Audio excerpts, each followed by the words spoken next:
ఇక రామారావు గారి గురించి పూజ్యులు, యుగ పురుషులు అండ్ మాలాంటి వాళ్ళకి దైవ సమానులు, అలాగే అక్కడి నాగేశ్వరరావు గారు అదేవిధంగా ఆయన మాకు పూజ్యులు, మాకు ఆరాధ్యులు.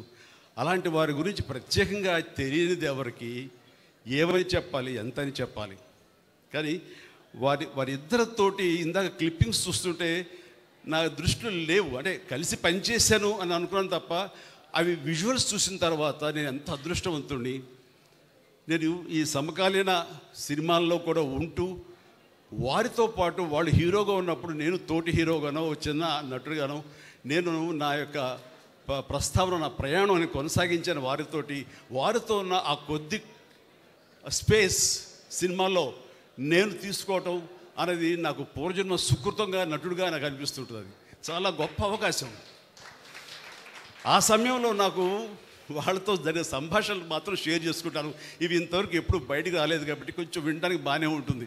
లేదంటారా, వారిద్దరూ సమంగా ఒకేసారి వచ్చారు ఈ ఫిల్మ్ ఇండస్ట్రీకి.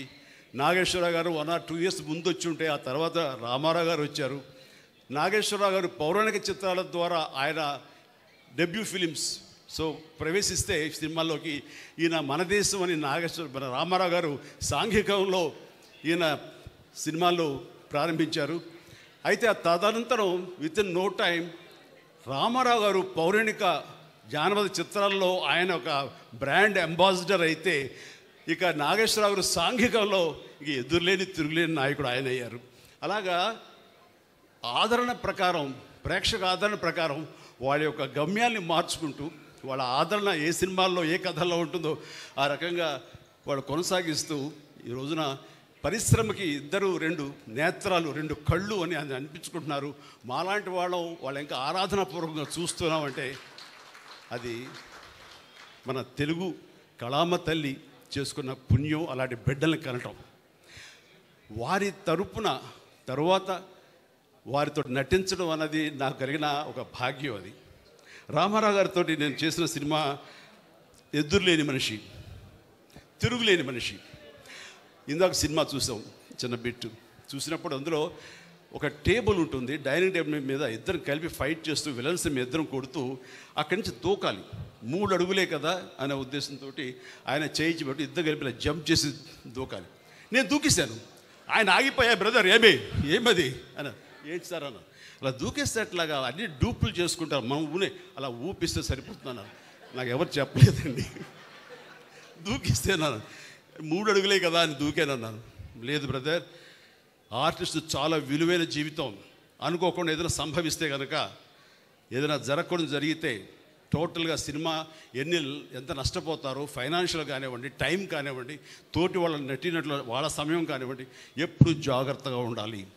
సినిమాలో ఏది కనపడదు, మనం చేసామని అనుకుంటారు అని చెప్పినప్పుడు కరెక్టే, కానీ చేయాలని ఉత్సాహం ఉంది, అన్నీ ఒరిజినల్గా చేసేయాలని తాపత్రయం ఉంది, ఆ కుర్రతనంలో ఓకే అని అనుకున్నాను.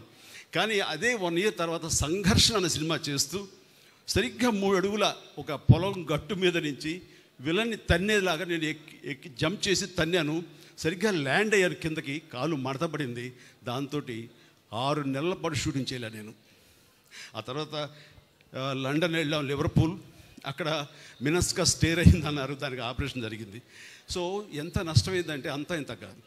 అందుకు నీ పెద్దలు ఎంత ఆలోచించి చెప్తారంటే, అది మన గురించి, మన ఆరోగ్యం ఒక పక్కన పెడితే ఎంతోమంది మన మీద ఆధారపడి ఉంటారు, వాళ్ళందరి యొక్క బాగోగులు దృష్టి పెట్టుకుని ఆలోచిస్తారు. అది వాళ్ళ గొప్పతనం. ఆ తర్వాత ఆయనతో కూర్చున్నప్పుడు మామూలుగా ఈవినింగ్ అయ్యేసరికి గిజ్జలు వచ్చేస్తాయి, ఇంత బాసుమతి ఇది వస్తుంది ఇది. ఆ టైంలో ఆయన 2 బ్రదర్ కూర్చొని అన్నారు, భయంగానే కూర్చుంటాం కదా ఆయన పక్కన. ఆయన బజ్జీ ఇచ్చారు, తీసుకున్నాను. తిందామంటే ఎక్కడ తినలేము. ఆ సమయంలో ఆయన ఒక మాట అన్నారు, బ్రదర్ మీరు బాగా అభివృద్ధిలోకి వస్తున్నారు, ఈ సంపాదించిన సంపద అంతా ఇనప మొక్కల మీద పెట్టద్దు, ఏదైనా మంచి హౌస్ కట్టుకోండి, ఆ తర్వాత స్థలాల మీద పెట్టండి, మనల్ని కాపాడేది అదే. మనం ఎక్కువ కాలం ఇక్కడ ఇలాగే ఉంటాము, ఇదే సూపర్ స్టార్ డమ్తో ఉంటాము, ఇది శాశ్వతం అని మాత్రం అనుకోకండి అని ఎంతో జ్ఞానంతో, ఎంతో జాగ్రత్తతోటి, ముందస్తు చూపుతోటి ఆయన ఇచ్చిన సలహా అంతా ఇంత కాదు. అప్పటిదాకా మంచి కారు కొనుక్కుందామా, ఇందాక మన కృష్ణదేవరాయ చెప్పినట్లుగా అప్పట్లో టయోటా సెరా అని చెప్పేసి తలుపులు పైకి తెరుచుకుంటాయి, వింగ్ టాప్ లాగా, అది చాలా ఫ్యాన్సీ. అలాంటి కార్లు కొనుక్కుందామా, టయోటో కార్లు కొనుక్కుందామా ఇలా ఉంటే అనుకుని నేను ఇంకా అది ఆపేసి అక్కడక్కడ స్థలాలు కొనడం మొదలుపెట్టాను. ఈ రోజున నా రెమ్యునరేషన్ కంటే కూడా ఆ స్థలాలే నన్ను నా ఫ్యామిలీని కాపాడుతున్నాయి.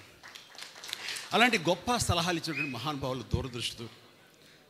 ఇక నాగేశ్వరరావు గారితో కూడా నేను చేసినప్పుడు మెకానిక్ అల్లుడు ఆ సినిమాలు చేసినప్పుడు ఆయన ఎంత సరదాగా ఉండేవారంటే, ఆయనతోటి సహా ఈయనతోటి కూర్చొని తినమన్నా తినలేని చిన్న టెన్షన్ ఉండేది. ఆయన అలా కాదు, చాలా ఫ్రెండ్లీగా ఉండేవారు. అంటే ఈవినింగ్ అయ్యేసరికి ఇంటికి రా చిరంజీవి మనం కూర్చుందాం అనేవారు. ఆయనకి కోనియాక్ అంటే చాలా ఇష్టం. అది నేను ఫారిన్ వెళ్ళినప్పుడు ఎక్కడి నుంచి మంచి బాటిల్ కనబడితే ఎక్స్పెన్సివ్ కోనియాక్ ఆయన కోసం తీసుకొచ్చి గిఫ్ట్గా ఇచ్చేవాడిని. అప్పుడు ఆయన తీసుకున్నా నేను పక్కన కూర్చుని ఆయనతో కబుర్లు చెప్తుండేవాడిని. ఆ చెప్పే సమయంలో ఆయన అన్న మాటలన్నీ కొంచెం రొమాంటిక్ టచ్తో ఉంటాయి, చాలా ఇంట్రెస్టింగ్గా ఉంటుందన్నమాట. అట్లాగా ఆయన ఎంత ఈజీగా ఎంత ఫ్రెండ్లీగా ఉంటారంటానికి అంత ఇంత కాదు. ఆ సమయంలో ఆయన చెప్పినటువంటి గొప్ప విషయం ఏంటంటే, రామారావు గారు నేను ఒకే సమయంలో వచ్చాం చిరంజీవి. ఆయన మంచి అందగాడు, ఆజానుబాహుడు, మంచి ముఖవర్చస్సున్నవాడు. అలాంటి స్ఫురద్రూపి ముందు నన్ను నేను చూసుకుంటే ఒకసారి నాకు ఇన్ఫీరియారిటీ కాంప్లెక్స్ వచ్చేది. అది ఒకసారి ఆయనతో కలిసి మేము 14 సినిమాల దాకా చేసాం, చిన్న చిన్న బిట్లు. ఆ టైంలో నన్ను నేను నిలదొక్కుకోవడానికి, నన్ను పెపప్ చేసుకోవడానికి, నన్ను సమాయత్తం చేసుకోవడానికి, నేను ఏం తక్కువ కాదు అని అనిపించుకోవడానికి అద్దం ముందు నిలబడి నేను అనుకునేవాడిని, ఆయన ఆజానుభావుడు, నేను ఇంతే, కానీ మానసికంగా నేను చాలా అని అలా అనేవాడిని. అది ఒక స్టైల్ అయిపోయింది, ఒక ఇదే. అలాగే నాకు ఈ కన్ను కొంచెం డ్రూప్ అవుతుండే, కొంచెం ఇలా దాన్ని కాదు అనిపించుకొని ఇలా పైకి లేపేవాడిని. అది నాగేశ్వరరావు స్టైల్ అయింది. అంటూ ఆయనలో ఉండే బలహీనతను గుర్తించి అవి తనకు అడ్వాంటేజ్గా మార్చుకుని అది ఆ స్టైల్, ఆయన నాగేశ్వరరావు గారి స్టైల్ అంటూ ఆయన ఎగ్జిబిట్ చేశారంటే కనుక ప్రతి ఒక్కరికి వాళ్ళ బలాలు తెలియకపోవచ్చు, కానీ బలహీనతలు తెలిసి ఆ బలహీనతని బలాలుగా మార్చుకోవడం అనేది మాత్రం గొప్ప విషయం. అది నాకు అక్కినేని నాగేశ్వరరావు నేను తెలుసుకున్నాను. ఇట్లా ఎన్నో ఆయన గంభీరమైన వాయిస్ ఉంటుంది, నాది కొంచెం పిల్లగా ఉంటుంది. దానికి తక్కువగా అంటాను ఏ అని బేసు కలిపి మాట్లాడేవాడిని, జనాలకు బ్రహ్మాండంగా ఉండేది. అని అట్లాగా ఆయన నుంచి బలహీనతలు లేనట్టు ఆ యాక్టర్ ఎవరు లేరు. నాలో ఇన్ని బలహీనతలు ఉంటాయి, బట్ యాక్టింగ్ సైజ్ దాంట్లన్నీ ఎలా అధిగమించాలంటే దాంట్లో నిరంతరం ఒక ఎక్సర్సైజ్ చేస్తుంటూ మనం ఎలాగా ఎవాల్వ్ అవ్వాలి, మనం ఎట్లాగా మనం అభిమానం సంపాదించుకోవాలి అనే దాని నిరంతరం మనం ప్రయత్నిస్తే కనుక పైకి రానటువంటి వ్యక్తే ఉండరు.